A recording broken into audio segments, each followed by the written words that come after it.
Hi guys, welcome back to my channel. Today's video is going to be my September reading wrap-up. So I'm going to share with you the books that I've read this month. We have lots of amazing mystery books, some really great fall kind of inspired ones because I'm all set for fall, I'm excited. And a couple of great nonfiction books. So let's go ahead and hop into this. If you are new to my channel, welcome. My name is Amy Marie and I focus heavily on mystery content.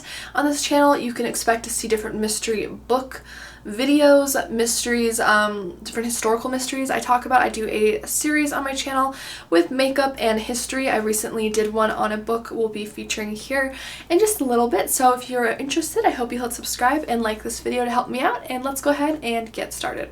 So the first one is a short story I actually finished. This is by Sir Arthur Conan Doyle. Gotta love him. The Extraordinary Cases of Sherlock Holmes. So this book here, most of these are from the library, so this little patch here is blocking the location, my location basically, because it has my library's name on it. But this is the Extraordinary Cases of Sherlock Holmes, and it has many of his short stories in here. I only ended up getting through one of them. I thought I'd get through more, but I was so wrapped up with some of these other books that I didn't quite get to it. So the one that I read was The Adventure of the Speckled Band. Band as in like a ring band or like a rubber band, something like that. So it was really good. I was pleasantly surprised. I really enjoyed A Study in Scarlet. That's the only other Sherlock Holmes I've read so far, and that was more of like a novella. I would say it was like 120 pages from what I remember, so it was definitely a longer book. This was about 40 pages, the short story in here, and it was really good. I enjoyed it. I was on the edge of my seat. The explanation at the end had me guessing. I kind of was close. I think the bad guy did it this way, but I can't quite put my finger on how they did it with that, and it was brilliant. The uncovery of it was just great. It was classic. It's Sherlock Holmes, and I feel like something about Sherlock Holmes is very fall and winter-esque to me, just because I picture the dark, cloudy, like London streets, rain, fog, which maybe from what I understand is more normal to the London area in general than where I live, but to me that's very fall-like, so I'm very excited to read some more from that this month. I recently wrapped up this book here, which this was I picked this off the shelf at my library. It was very random. It's like in the middle of the series, which has a million books, by the way, it has a lot of books. This is a cozy mystery. It's Arsenic and Old Puzzles. It's a Puzzle Lady Mystery is the series title, and it's by Parnell Hall, and it actually has in here it has crossword puzzles and Sudoku puzzles that you can solve, and they're written by Will Shortz, who is, I believe, like the New York Times. Like, he did the New York Times crossword puzzles for a while, so he's very renowned for that. And it was very interesting. I had a very strong reaction to this. Usually cozy mysteries, I'm either like, I love it, or I'm just kind of like, that was okay, like it wasn't great, but you know, wasn't anything to write home about. This one, I actually hated the protagonist. Like, I mean, she was spunky, she was feisty, don't get me wrong, she was entertaining. So when I say I hate her, I mean she was very entertaining to read about and to read from the perspective of, but she is all over the place, and she is a very unlikable person in my opinion. Like, I would not want her to be my friend. Usually the protagonist, the heroine in like a cozy mystery, is usually a pretty likable person, like, you know, the town sweetheart, you know, a lot of people like her, and this character, honestly, like, I mean, she butted heads with just about everyone in this book. I mean, she is like rough and tough.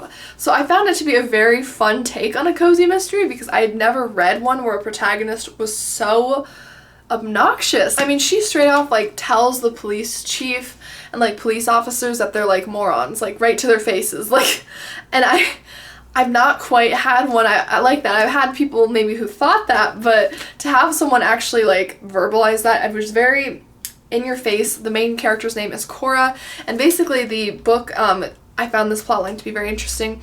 There are an elderly boarder at a Baker Haven bed and breakfast drops dead during afternoon tea, and he has a Sudoku puzzle in his jacket, which was what kind of drew me in, because I was like, ooh, Sudoku crossword puzzles, I love those kind of things. And Cora, the puzzle lady, suspects that she's dealing with a killer when they found out that this man and some other men that end up dying throughout the book were poisoned with elderberry wine, and it's following the old Cary Grant movie Arsenic and Old Lace.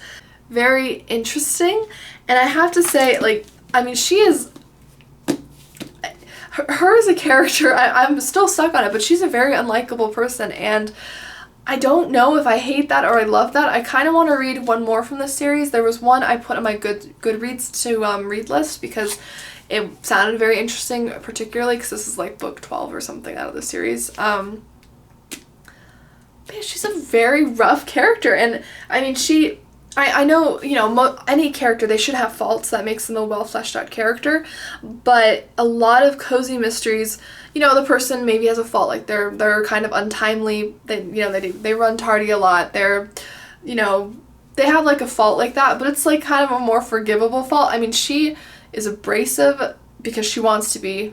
She is, you know, she smokes around her niece's baby, which she gets called out for, and she's annoyed because her niece wants her to not smoke around her kid. Like, she's upset about that. She you know, she's having like an affair with someone. It's just she's a very unlikable person, I would say, overall. Like, I would not want to be friends with her personally, but she is an entertaining character, so I think I'm going to give it another try, because I did enjoy this book. I definitely read through it very quickly, but it was interesting. I'll give it that for sure.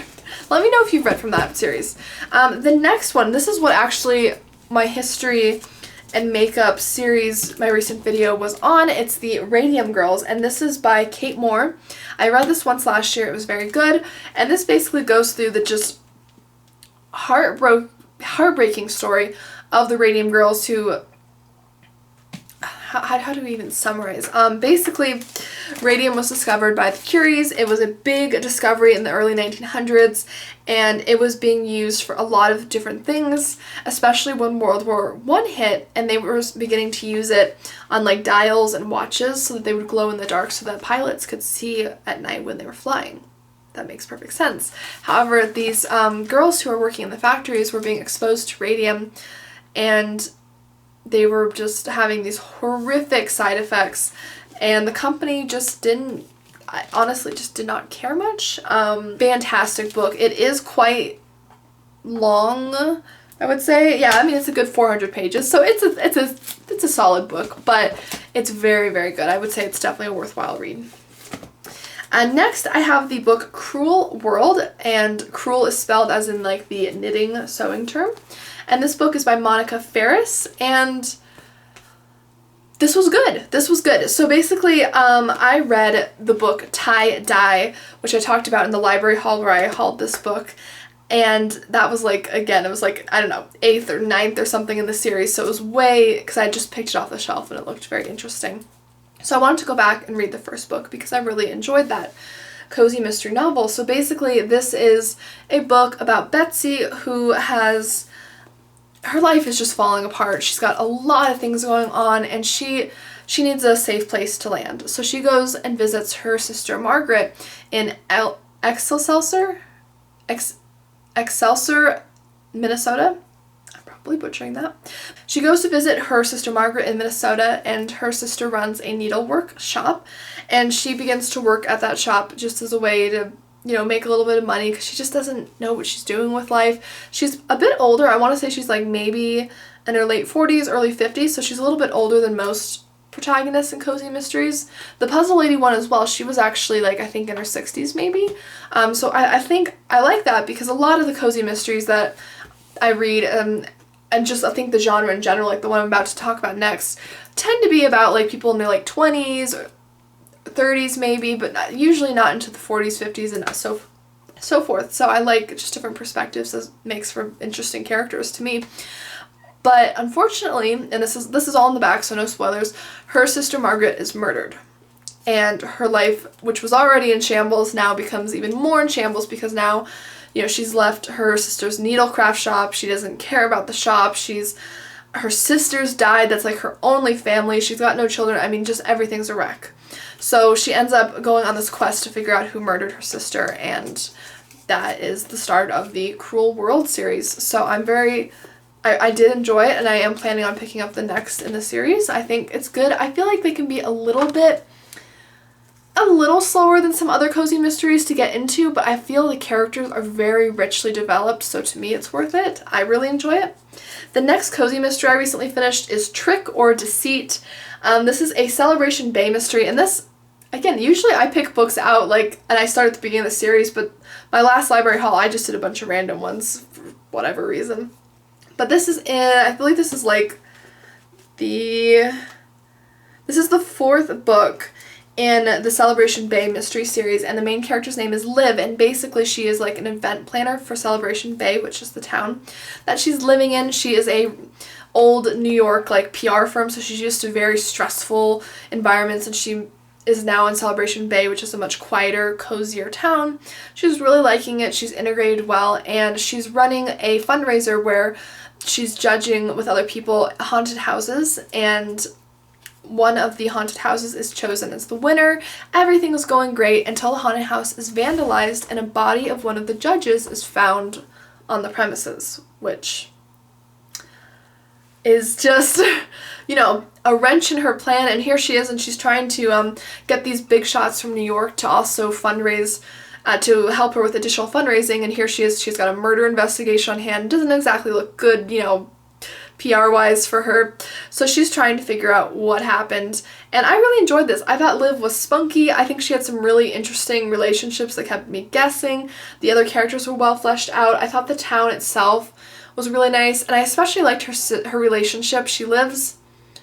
I believe she lives with like 2 of these older women who are sisters, like old spinsters, as they call themselves. And they're very delightful. They help like kind of her with her meddling, and it's very good. I really enjoyed it. It's a very fun thematic book if you're looking for kind of a Halloween one, if you're getting in the mood with, like I am with fall.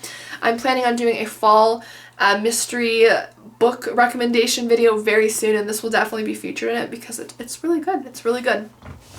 Alright, we got 2 books left, guys. So these are 2 nonfiction books. They are fantastic. Just absolutely good. This is Rest by Alex Soojung-Kim, and the premise of the book, literally, why you get more done when you work less. This book is about how we kind of look at rest, and we kind of look at rest through the wrong lenses. We kind of think rest is sleeping or sitting still on a couch and like watching TV. Like, we don't, rest can also be like doing our hobbies and doing other things that are, you know, we're gaining momentum with or learning from, and just different things like that. Those can still be restful, but other non-work things. And this book basically goes into, and is, as someone on the back says, a full-throated, exhaustively researched argument for why we should all work less and rest more. Not just because we'll feel better, no small thing, but because we'll actually be more creative and productive as a result. And this book, I want to buy this book and keep it and reread it like every year, because it's a really insightful book about how to actually rest more, how to be more productive, the science behind it, different historical and current examples of like very renowned people who are very good at this, different ways to incorporate rest into your life. This is an excellent book, and it was a very easy to get into book, I found, like very interesting. So if you don't read a lot of nonfiction and are worried you wouldn't get into it, I'd say give this a chance. This one is a pretty easy to get into book. I am reading one of his other books right now. I think it's called The Art of Distraction, something like that. And that book did take me a little longer to get into. I'll talk about that probably in next month's reading update, but the rest was definitely a very easy one to get into, and it was a very good reminder of some things I knew about, along with new tips and tricks for things that I've been incorporating, and I'm just feeling better. So I would recommend it, especially if you work from home, something like that. Like, it can really help maybe set some boundaries too. The last book is Smarter, Faster, Better by Charles Duhigg. Excellent. I mean, this was I didn't have any flops of a book, like any big flops this month. The Old Puzzles and Arsenic one, or Arsenic and Puzzles book, was a little bit, threw me for a little bit. The Crewel World, it could be maybe a little better, but that was the first in the series, and I know the series is better from there because I read a different book in it first. But everything's been a real, like, I'd say it was a real win. I really enjoyed it. Gave it at least 3.5 stars on Goodreads.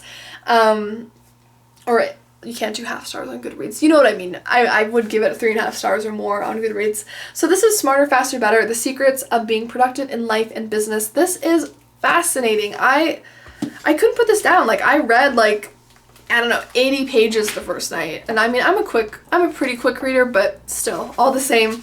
I want to go over a couple of the chapters really quick to you. So they have chapters on motivation, teams, managing others, decision-making, goal setting, absorbing data, and innovation. And what I found that I liked especially about this book is it's jam-packed with research studies and examples of well-known companies or people like Disney and different projects and how these would exemplify the points that the author was making.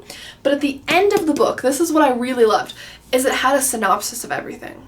Like, it had one small chapter that kind of wrapped up everything so that you could kind of let it sit. Because, you know, you read this book and it's filled with information and you don't want to forget it, but it's a lot of books. So they actually had an appendix in the back, which was a reader's guide to using these ideas so that at the end of the book, you're not left going, oh, that stuff's really interesting, and then you just forget about it and never do anything with the information. So I thought that was brilliant. I wish more nonfiction books would do that. I really enjoyed the fact that they had that included. So kudos to you, Charles Duhigg. I thought the book was fascinating. It was well researched. The chapters made sense. It was a pretty entertaining read. I didn't find too many like slow blocks or anything. And then the fact that he had like an appendix at the end with like a summary of how to apply these things to your actual life was just cherry on top. Fantastic. So definitely fascinating, that book. I would love to know in the comments down below, what have you read this month? Would you recommend the book? Would you not recommend it?